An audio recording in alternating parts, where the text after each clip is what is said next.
Alors voilà, cette semaine je vous emmène donc en sous-bois, on est en automne, donc il y a un peu de vent, on est au milieu de matinée là actuellement. Je suis pas sorti de bonne heure justement parce que je voulais pouvoir utiliser ces lumières. On a de la chance, le ciel est complètement dégagé. Et donc on est ici en milieu de semaine. Alors je voudrais d'abord répondre à donner quelques précisions à des questions qui sont revenues assez souvent là depuis quelques temps qu'on parle de photos en automne. C'est le problème, la problématique on va dire avec la chasse et les chasseurs. Donc quelques astuces déjà en temps normal, vous vous habillez pas comme moi parce qu'il vaut mieux être visible, donc vaut mieux porter des couleurs saillantes. Mais pourquoi aujourd'hui je me permets de me promener en forêt avec ce genre de couleurs? C'est parce qu'en fait, si vous rentrez dans les forêts, si vous regardez en général, du moins dans ma région, alors je ne veux pas généraliser, mais en tout cas les chasseurs mettent des panneaux pour dire voilà, de tel jour, telle date, il y a des chasses. Si ce n'est pas le cas, ce que je vous encourage à faire, c'est soit de vous renseigner auprès de l'ONF, soit de vous renseigner auprès des mairies dans les forêts où vous voulez aller vous aventurer, parce qu'en général, vous avez ce genre d'informations qui peut vous être partagées avec les jours de chasse qui sont clairement indiqués, et donc ça vous permet d'aller en forêt, l'esprit tranquille, et de pouvoir vous concentrer sur la photo et non pas de regarder aux alentours s'il n'y a pas un chasseur qui va apparaître. Alors aujourd'hui, du coup, on va être tranquille. S'il y a quelqu'un qui apparaît derrière moi, ce sera probablement un ramasseur de champignons, mais pas un chasseur. Donc voilà, ça c'était pour quelques petites astuces. Et pourquoi c'est important? Parce que je pense que ce qu'il faut quand on vient faire quand on vient faire de la photo en forêt, c'est justement de venir l'esprit tranquille. C'est reposant, enfin je trouve personnellement que c'est reposant. Il y a des super couleurs, aujourd'hui on a de la chance, il y a des super lumières, et donc il faut pouvoir se concentrer sur le fait d'être au milieu de la nature, de respirer la nature quelque part, d'observer la nature et de prendre des photos. Alors la première chose en fait qui intéresse souvent quand on arrive en forêt, comme c'est le cas ici, il y a des grandes allées. Et donc en fait c'est de photographier les allées. Et ce que je voulais vous montrer en me positionnant ici, je suis à un carrefour en fait entre 4 routes. Donc le soleil est juste ici et j'ai une route un peu ici. Donc en fait il est à, allez, on va dire une vingtaine de degrés sur la droite par rapport à ce chemin. Donc il n'est pas tout à fait aligné, ce qui peut d'ailleurs être tout à fait intéressant. Mais en fait ce qu'on va essayer de faire ici, enfin c'est pas ce qu'on va essayer de faire, on va faire ici. Donc je vais me positionner à ce carrefour et puis on va prendre 4 images dans chacune des directions, et vous allez voir en fait que justement l'influence de la lumière sur les arbres va en fait donner un impact qui va être complètement différent à votre image. Je sors mon appareil photo et puis on se met en position et on regarde ça pour les images. Je suis au milieu de ce carrefour. Donc je me mets à main levée aujourd'hui. Je sais pas si aujourd'hui je vais être à main levée, mais en tout cas pour ces photos là je vais me mettre à main levée. Donc en fait ce que j'ai fait là, j'ai pris un diaphragme de f8, je suis à peu près au 28 mm, donc je sais très bien qu'avec un f8, donc je vais avoir une profondeur de champ qui va être suffisante. Ce que je vais faire, c'est qu'à chaque fois sur les chemins, donc je vais me positionner pour faire ma mise au point à peu près sur le tiers bas de mon image, pour laisser en fait les 2 tiers hauts donc s'échapper sur mon cadre. Et donc je vais faire ma mise au point à cet endroit-là. Et puis bon, comme vous avez déjà eu l'occasion de le voir dans certaines vidéos que j'ai fait, on sera pas très loin de l'hyperfocale. En plus 28 mm, je vais avoir une bonne profondeur de champ, une bonne netteté du premier plan jusqu'à l'arrière-plan. Je sais pas encore comment je vais cadrer au final. Alors je vais probablement prendre mes photos de toute façon en portrait, légèrement baissé vers le bas. Mais je pense que le premier plan il va être à 2 mètres, donc du coup il sera relativement clair. Pas de souci de ce côté là. Et donc là je pense que vous le voyez sur la manière dont j'ai filmé, dont je me suis mis pour filmer. Le soleil est juste ici, donc vous voyez bien que sur mon épaule ici droite, donc on a ces reflets parce qu'on est en contre-jour par rapport au soleil, alors que sur le chemin sur la gauche, de part aussi les arbres qui le protègent, donc on voit finalement beaucoup moins du rayon du soleil. Donc ici on est sur une exposition qui va être ou du moins des vitesses qui vont être relativement faible parce que on est plus à l'ombre, que sur ce chemin là on est plus au soleil. Donc après il va falloir jouer aussi avec les reflets. Donc j'ai pas du tout monté le polariseur ici, le filtre polarisant, comme ça on perturbe pas l'image, puisque en fait vous le savez, le filtre polarisant ne va faire effet que quand je serai à 90 degrés. Donc probablement ici il va faire effet, un petit peu moins par là, un petit peu plus ici, et puis pas du tout dans ce chemin là. Pourtant j'en aurais besoin parce que par ici il y a un peu de reflet justement. Mais c'est pas grave, on reste sans polarisant pour pouvoir avoir tout le temps la même, je dirais, visibilité finalement sur l'image et donc pas de traitement au moment de prendre l'image.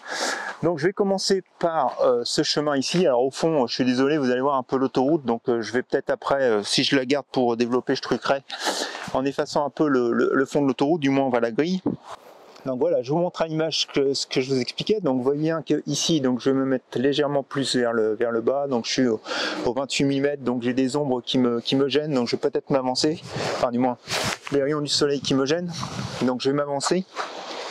Et donc on va filmer quelque part ici. Donc là j'ai un peu de flair sur le côté. Donc il va falloir que je mette ma main pour protéger un petit peu.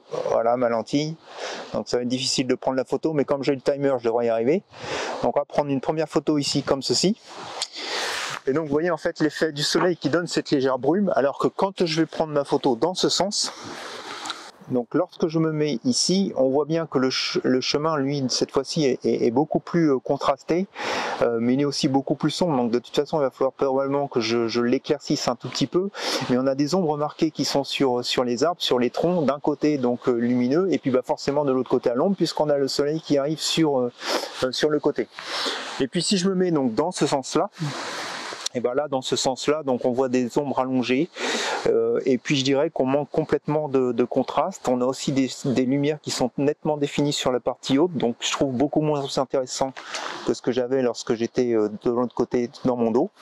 Et puis donc pour finir, donc ce chemin-là, où finalement on va avoir à peu près la même configuration que ce qu'on avait sur l'autre chemin, avec ici, comme il y a beaucoup plus de trouées sur les arbres, on a effectivement donc là des ombres qui sont beaucoup plus prononcées. On a du mal à visualiser le fond du chemin. Donc voilà, tout ça pour vous dire, vous avez quatre perspectives ici, enfin 4 possibilités d'angle et d'allées en fait à prendre. Alors chaque allée étant bien sûr aussi différente, celle-ci elle descend un petit peu pour remonter un peu plus loin, mais vous avez vu qu'avec la position par rapport au soleil, ça change complètement les images. Très honnêtement, qu'est-ce que j'ai vu? Le soleil dans le dos, on va dire comme ça, donc ici ou ici, j'aime moins bien les images. Les soleils quand il est de face, donc soit ici, j'aime beaucoup plus les images. Alors avec celle-ci où je trouve qu'on voit un petit peu plus la brume dans l'air par l'humidité, même s'il n'y en a pas beaucoup, que je trouve assez intéressante, avec probablement des choses à faire au moment du traitement pour dans le fond donner un petit peu plus de lumière jaune sur le côté et puis aussi sur le haut, donc avoir cette impression vraiment de lumière qui arrive dans l'image sur la partie haute. Et puis ici on est, je dirais, beaucoup plus sur une photo traditionnelle d'une allée de forêt. Je prends les 4 images, ou je prends plutôt les 2 images, celle-ci et celle-ci, et puis on les regarde à l'écran. Allez, c'est parti.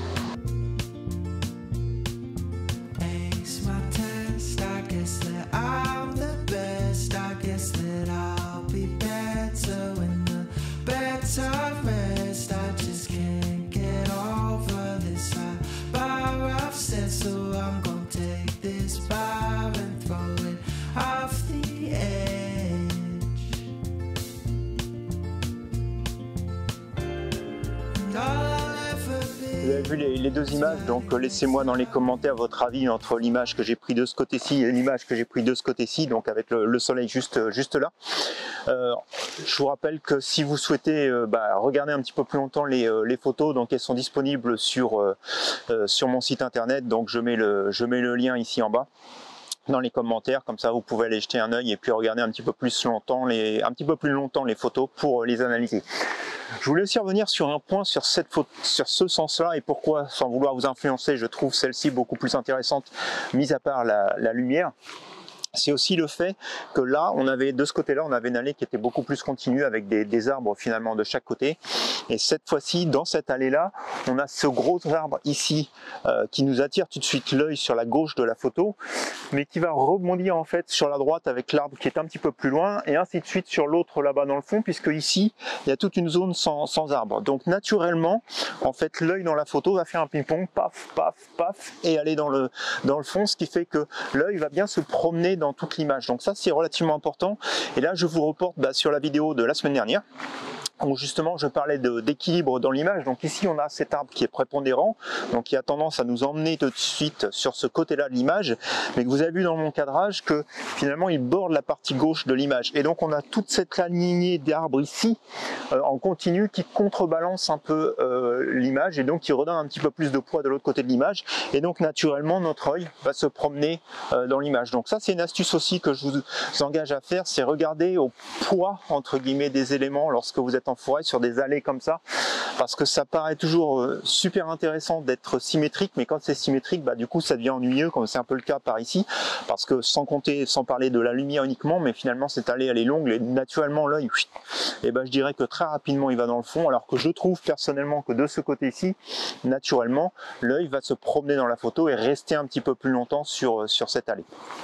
Allez, on va continuer un petit peu plus loin pour parler d'autres petites astuces pour les photos en forêt. C'est parti. Et ben en fait non, on va pas aller très loin. J'étais en train de ranger mon appareil photo dans mon sac. Et mon sac était, il n'était pas ici, hein, il était posé un petit peu plus loin. Et puis juste en regardant, j'ai trouvé que c'était sympa. Ici on a de la mousse, on a des feuilles de chêne qui sont posées avec quelques glands qui sont ouverts. Et puis surtout cette feuille de chêne qui est en train de changer, puisque elle a encore du vert, donc du jaune tout autour, et puis du orange après. Donc je trouve qu'il y a quelque chose d'intéressant ici dans cette composition. Alors je suis sur un plot en béton, donc rien de vraiment très naturel. Mais tout ça pour vous dire aussi que c'est ça qui est intéressant en forêt et qu'il faut s'entraîner à faire. Et c'est pour ça que je vous dis toujours, enfin je vous disais, il faut partir à l'esprit libre, parce qu'il faut vraiment porter attention à tout ce qu'on voit autour. Et c'est parfois par chance qu'on trouve quelque chose, et aussi par malchance qu'on peut passer à côté d'une photo intéressante. Et donc c'est le cas ici, quoi. On est passé de quelque chose qui est, on va dire, évident, les grandes allées, à quelque chose qui l'est un peu moins, parce que c'est un ensemble de feuilles ici dans la forêt. Donc autant dire qu'un ensemble de feuilles au milieu de la forêt, c'est l'aiguille dans une botte de foin, on va dire.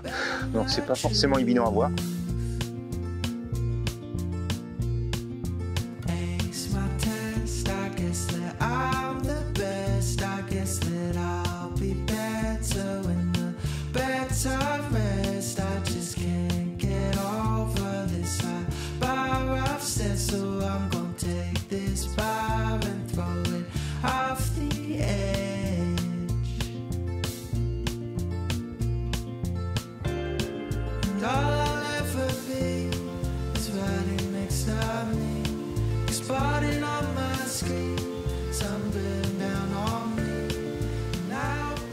Donc en forêt, avant de repartir, toujours se méfier qu'on n'a pas un petit visiteur ou une petite visiteuse dans le sac, et de la laisser ressortir tranquillement, comme cette petite coccinelle qui se promenait sur mon sac.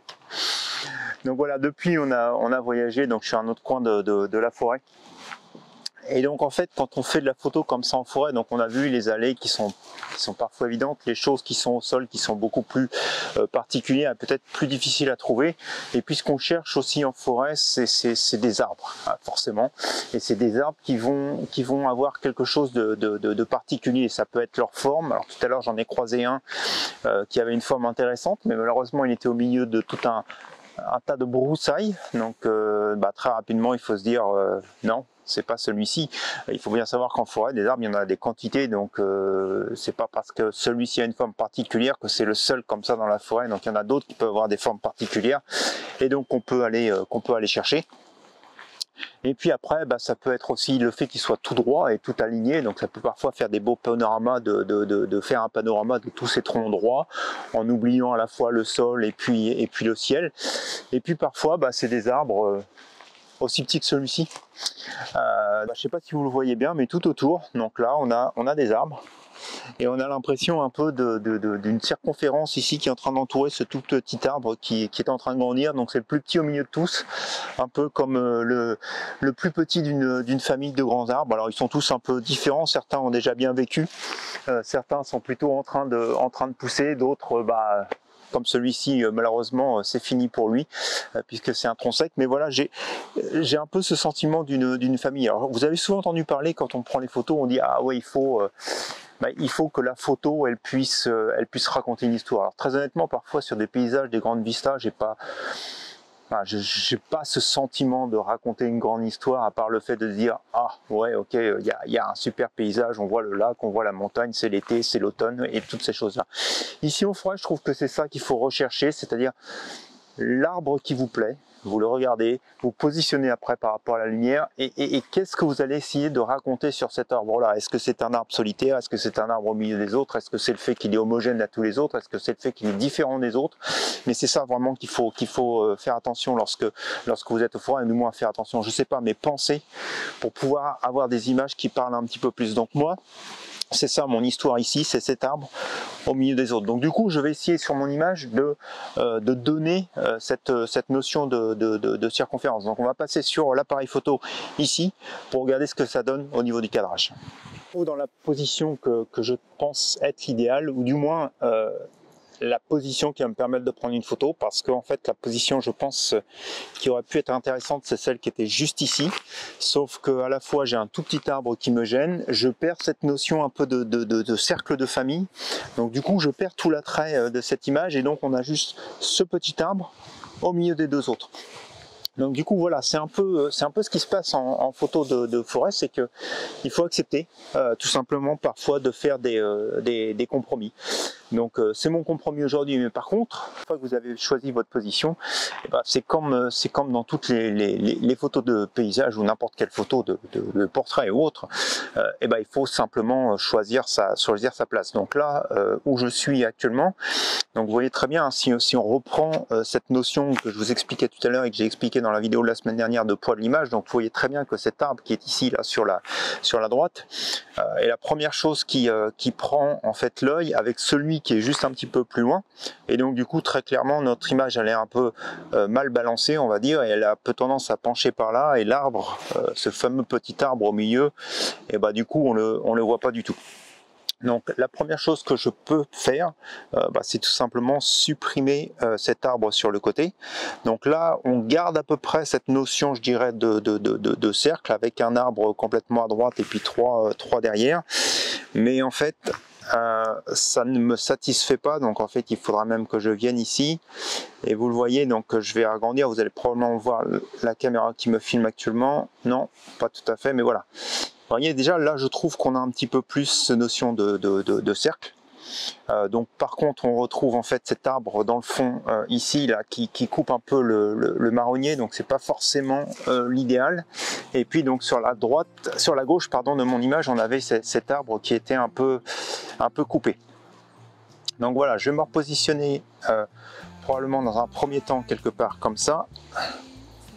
On va recentrer l'image, redresser l'image, on va ragrandir de nouveau mon cadre. Alors vous voyez, je suis même un petit peu trop près, là je suis au 24 mm, hein, je suis à fond, il faudrait presque que j'utilise mon autre objectif. Donc là je vais me mettre quelque part comme ça.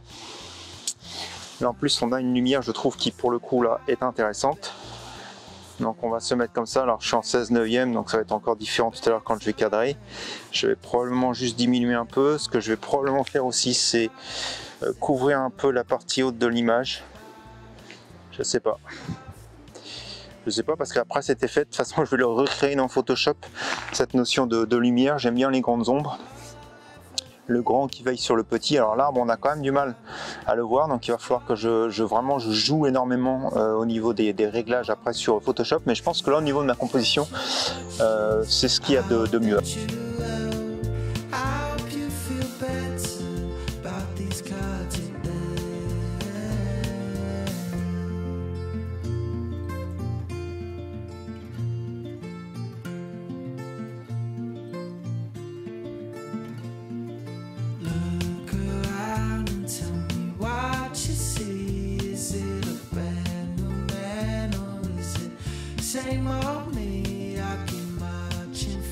Et voilà, on va se quitter sur cette image pour la vidéo de cette semaine. Donc je viens juste de faire un panorama. J'ai tenté sur la partie où je vous le disais un petit peu plus à gauche, j'ai tenté un panorama. On va voir ce que ça donne, ou vous allez voir ce que ça donne comme moi juste à la fin de cette vidéo.